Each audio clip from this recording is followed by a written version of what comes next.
United Nations agencies in South Africa, led by resident coordinator Nardos Bekele-Thomas, finished a 2-day visit to Durban in KwaZulu-Natal to assess the impact of the recent unrest that gripped the province and to determine the immediate and mid to long-term response. The delegation met with the KwaZulu-Natal Premier Sihle Zikalala and eThekwini municipality officials and received briefings on the extent of the economic and social impact of the unrest on local communities. For more, we speak now to Nardos Bekele-Thomas, the resident coordinator of the United Nations in South Africa. A very good morning and thank you so much for speaking to us today.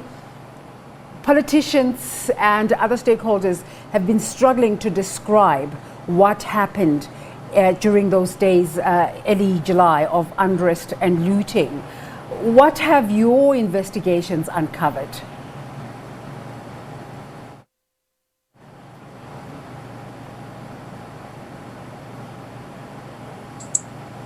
Thank you very much for having me, and good morning to all viewers. First of all, my condolences to all those that lost the lives of their beloved ones and also their livelihoods. Yeah, we just went there to have this the meeting with the provincial government and the municipality authorities, and also to witness the damages that have been caused by the unrest. Certainly, there are many damages that have impacted the social fabrics of the society, the economics, the financial, the infrastructure, the environmental, and the reputation of KwaZulu-Natal. It's very sad to see the damages that have been caused. We don't know, and I think we are not the ones to investigate the triggers and the catalysts, but certainly what we know for sure is that the high unemployment and the really level of inequality and the legacy of apartheid has been, the root cause of this unrest. And the damages, going through, the presentations that were made by the provincial government and the eThekwini authorities, but also going through the business communities and looking at, the malls that were put in fire, the shops that were burnt, looted. It's very, very, very sad. And certainly we all need to gather together to collect our resources and our assets, not only to respond to the emergency needs of the society, but also look together on how we can accelerate the pace of development and really get rid of, or at least alleviate, the inequality situation and the unemployment situation.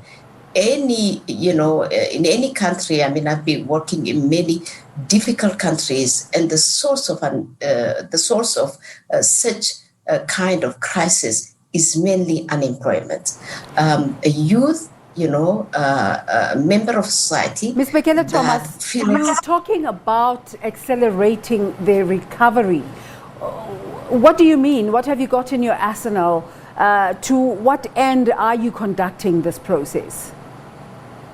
Well, we are supporting together with COCTA the district development model, and we have to go really closer to the people. And therefore, one of the districts that have been identified as model is eThekwini, and together with them, we have identified, and with COCTA actually, in the 3 districts, 3 major areas of intervention. The first one is to unlock, the whole supply chain and value chain, and really look at address the unemployment problem, job creation, and by that, create an inclusive growth, which is, giving skills, entrepreneurship development skills, but also upping the enterprise, mindset in the economy, looking at the youth and trying to train them and make sure that the judicious mix of all what it takes to start a business is there, together with all the communities. It's not the UN only. Yes. It's the provincial government, the eThekwini government, the civil society, the private sector. Together, we can really arrest, Ms. Bekele-Thomas, unemployment.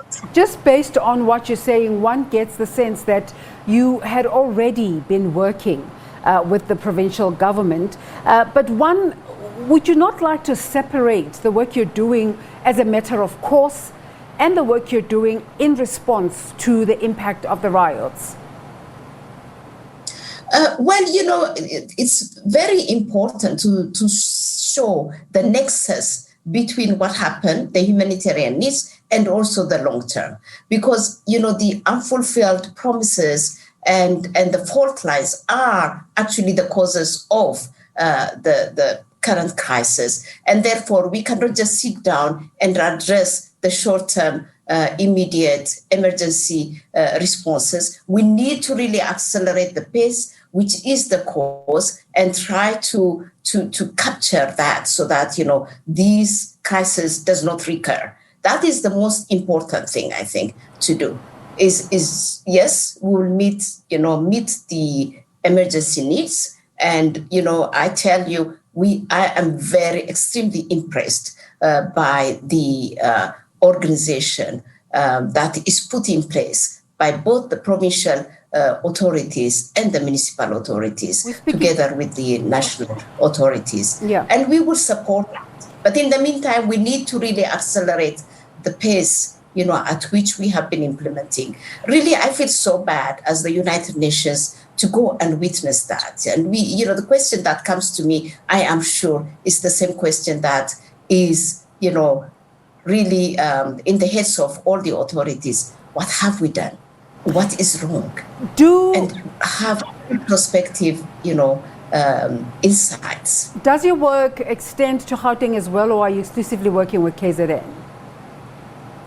Our work is guided by the government. We are supporting the government, and the national government is for all the districts. So we would work also with Gauteng.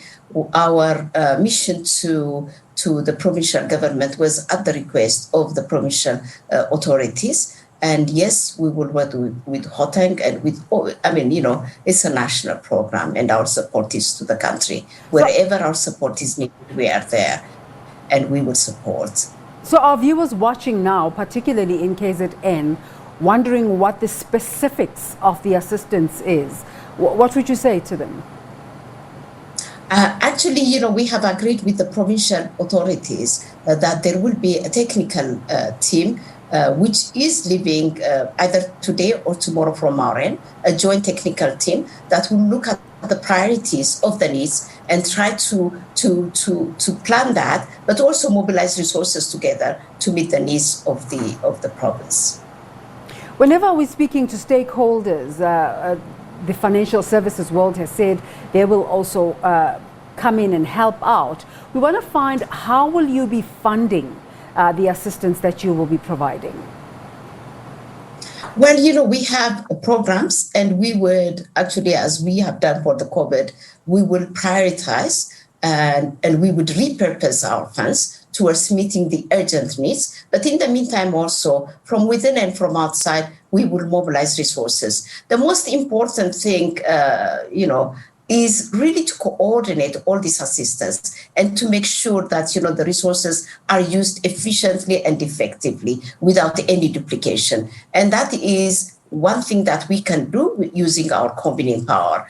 And when we went there, we met with the civil society organizations, with the private sector entities, and one of the appeals is for all of us to come together in line with what President Ramaphosa always says, a whole society approach to this development. So that's what we are going to do.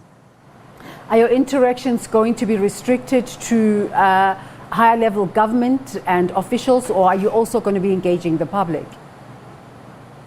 No, I think, the most important thing that the whole society approach dictates and the DDM dictates is that we have to work with the community. We have to work with the people, and the people should be at the center of the design of the support, and they should be the beneficiaries, but also participatories. So, it's really without the communities and without the people, we cannot do a meaningful work.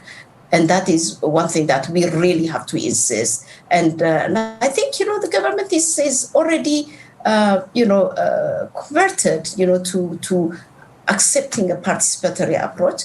And it's not only at the provincial level, but also the eThekwini, authorities, brought in place the civil society organizations. And our discussions was with the civil society organizations and the private sector, but we went out and talked to the public also. So, the public is aware, and they have to be part and parcel of the whole movement towards recovery. I'm really happy you're talking about the public being aware, just in terms of the public being able to discern, because there are multiple parties coming through to provide different services and different assistance. How will the public be able to discern the activations that are coming directly from the United Nations, South Africa, in terms of what form and shape they take?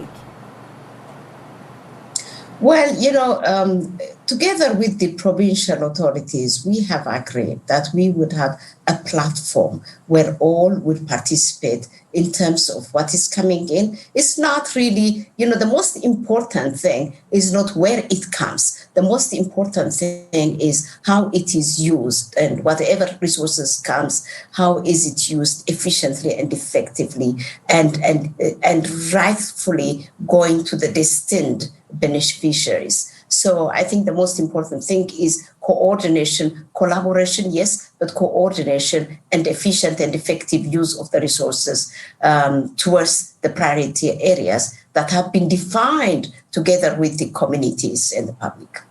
Just tell us about the technical team that's going out today. Exactly what are they going to be doing? They are going to sit, because, there has been a costing, there has been an assessment done at all levels, at the provincial, but also at the municipal levels. And these assessments are evolving with time, and they would sit, and based on that,